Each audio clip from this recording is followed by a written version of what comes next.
Assalamualaikum warahmatullahi wabarakatuh. Ini sebelumnya saya akan memberikan uraian sedikit tentang apa itu observasi pembelajaran. Seperti yang ditayangkan di dalam PPTB, observasi pembelajaran adalah kegiatan bagi pendidik untuk memahami proses belajar mengajar di kelas. Persiapan yang matang akan membantu menghasilkan observasi yang interaktif dan bermanfaat. Tujuan observasi pembelajaran di sini ada 3. Yang pertama adalah mengidentifikasi kekuatan. Yang kedua adalah mencari peluang perbaikan. Di situ berarti observasi dapat mengungkap aspek-aspek pembelajaran yang perlu ditingkatkan. Berarti dari situ nanti hal apa yang masih perlu ditingkatkan untuk kedepannya. Yang ketiga adalah memahami siswa. Observasi akan memberikan wawasan tentang karakteristik, kebutuhan, dan gaya belajar siswa. Kegiatan observasi pembelajaran itu ada 3, ada pra-observasi, pelaksanaan observasi pembelajaran, dan pasca observasi. Nah, yang akan kita lakukan nanti adalah berada pada tahap yang pertama, yaitu pra-observasi. Pra-observasi itu adalah kegiatan sebelum observasi pembelajaran dilaksanakan dengan tujuan bahwa guru yang akan diamati akan siap secara mental dan praktis untuk observasi yang akan datang. Guru diberi kesempatan untuk menyampaikan rancangan pembelajaran dan apa yang menjadi target pengembangan untuk observasi. Nah, di sini nanti pada kegiatan pra-observasi nanti kita akan saling berdiskusi tentang materi apa yang panjenengan siapkan untuk kegiatan observasi nanti, tujuannya apa, area pengembangannya apa, dan strategi apa yang panjenengan siapkan. Panjenengan semua tadi kan sudah menerima lembar catatan pra-observasi.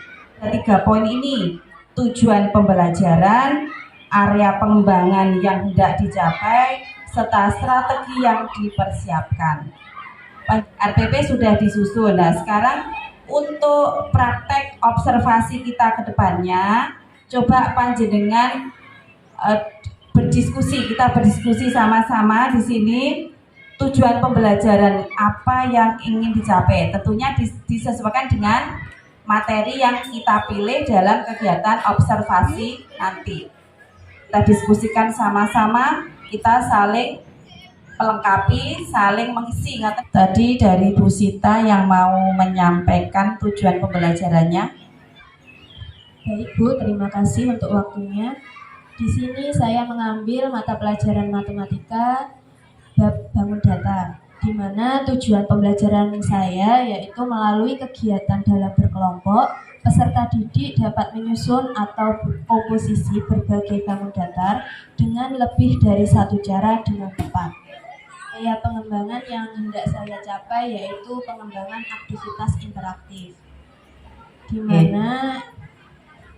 mana target yang saya inginkan yaitu terjadinya diskusi kelompok yang interaktif, kritis, dan inklusif. Nah, di sini guru itu memotivasi peserta didik untuk menyampaikan pendapat secara terbuka.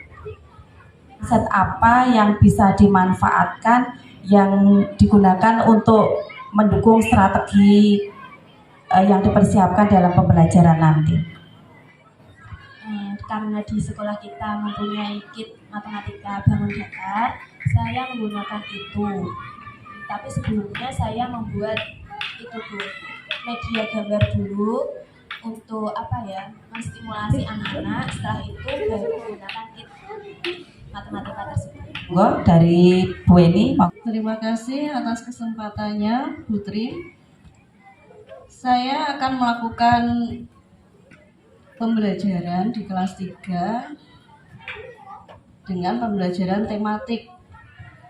Area pengembangan yang hendak dicapai yaitu pengembangan aktivitas interaktif. Hal ini saya pilih karena jumlah peserta didik di kelas saya, di kelas 3 yaitu cukup banyak, yaitu 25 siswa. Sehingga ketika pembelajaran terdapat banyak siswa yang cenderung pasif. Maka saya akan membentuk sebuah kelompok agar siswa dalam kelompok tersebut menjadi lebih aktif dengan perannya masing-masing.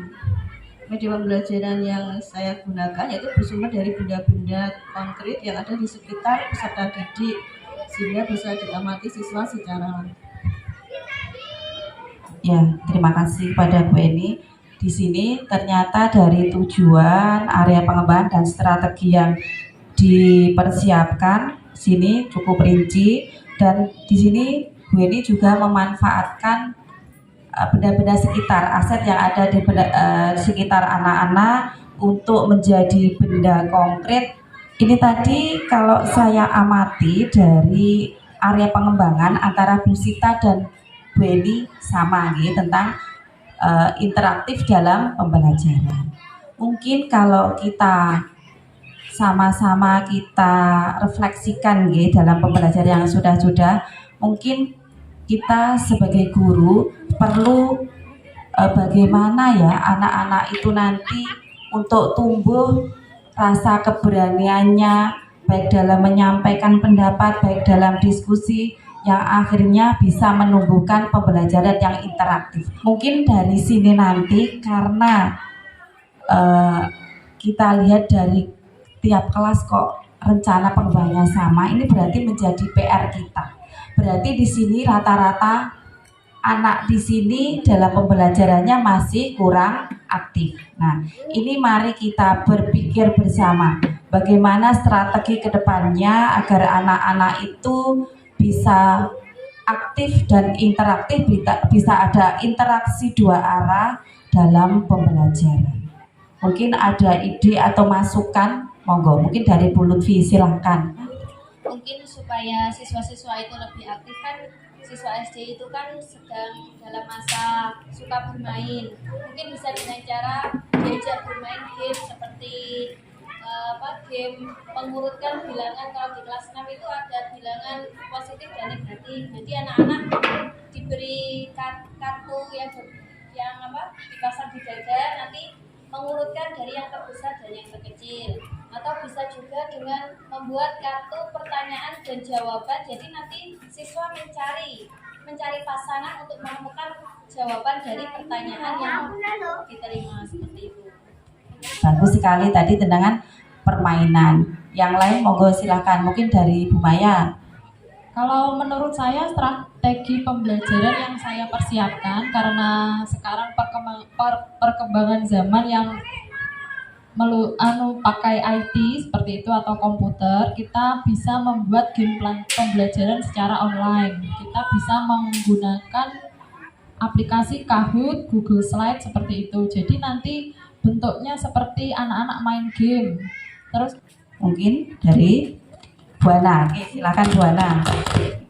Terima kasih Putri. Karena saya ini agama yang saya ambil judulnya adalah sikap sederhana dan ikhlas beramal.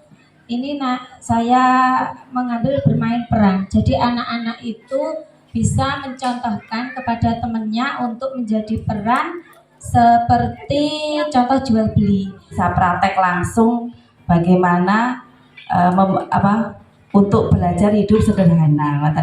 Ya, kalau di luar kelas kira-kira kendala jenengan apa Bu? Biasanya kendalanya? Anak-anak itu kan mintanya selalu di luar kelas. Di luar kelas. Ya, kalau kita itu mesti biasanya kan materi dulu itu anak-anak mesti kita keluar. Biasanya kan kalau saya kan materinya dulu setengah jam atau 1 jam gitu Bu ya. Nanti selanjutnya setelah itu kita mesti di luar. Nah, anak-anak lebih suka di luar kalau pelajaran PJOK. Nah, berarti Bu Suci juga ambil strategi saja. Ketika teori, anak-anak pun diajak di luar juga bisa. Tapi dengan anak-anak juga membawa bukunya, mungkin bisa. Itu nanti juga mungkin anak-anak juga akan merasa lebih senang dan nyaman. Karena memang dalam pembelajaran kita apa nggih intinya menuruti kemampuan anak yang belum tadi nggih Bu Surati. Nanti yang terakhir berarti Bu Kiki. Terima kasih. Untuk saya akan mempersiapkan strategi pembelajaran video pembelajaran karena kelas 1 itu suka sekali dengan melihat video. Dengan melihat video contoh-contoh bernyanyi, anak-anak akan menarik belajar sambil melihat video. Dengan itu akan menarik pembelajaran yang akan saya sampaikan. Itu ya. Berarti intinya di sini Bu Surati juga memanfaatkan aset yang ada di sekolah kita, yaitu proyektor. Kebetulan di sekolah kita memiliki 3 proyektor, berarti dimanfaatkan untuk. Terima kasih Putri. Untuk saya dari kelas 2, saya menggunakan strategi pengamatan secara langsung. Di sini saya mengambil materi perubahan wujud benda. Jadi, siswa saya ajak mengamati perubahan es batu menjadi cair dan perubahan wujud benda lainnya. Ya, berarti ini Bu Kiki mengambil contoh dalam kehidupan sehari-hari. Berarti nanti untuk es batunya anak-anak rencananya membawa sendiri apa dibawakan guru? Saya bawakan dulu. Takutnya kalau dibawa sendiri seragamnya basah semua. Oh, terima kasih atas ide-ide dan apa nggih pemikiran Bapak Ibu semua. Ternyata kalau kita saling berdiskusi begini kan saling keluar idenya. Nah, mungkin ide dari satu teman bisa digunakan teman yang lain, yang intinya nanti bisa kita gunakan untuk melihat bagaimana pembelajaran, aspek-aspek observasi pembelajaran. Berarti yang intinya yang menjadi poin kita dalam penilaian itu apa? Yang pertama adalah perencanaan pembelajaran. Ini berarti apa yang kita persiapkan mulai dari silabus, RPP dan juga persiapan materi kita siapkan. Selanjutnya adalah pelaksanaan pembelajaran. Ini mencakup nanti dalam pembelajaran itu mulai dari pembukaan, inti dan penutupnya. Ini. Terus selanjutnya adalah adanya interaksi guru dan siswa. Seperti yang diskusi ini nanti kita dapat menyimpulkan bahwa dengan melakukan persiapan observasi, khususnya observasi kinerja guru dengan cermat melalui PMM dapat menjadi sarana yang efektif untuk meningkatkan kualitas pengajaran dan pembelajaran di sekolah. Berarti setelah kita sepakati, mari kita laksanakan kegiatan observasi kita. Semoga nanti bisa berjalan dengan lancar, bisa memberikan manfaat kepada pribadi kita masing-masing maupun untuk peserta didik kita, juga bisa membawa kemajuan untuk SD kita ini. Ngoten Bapak Ibu nggih.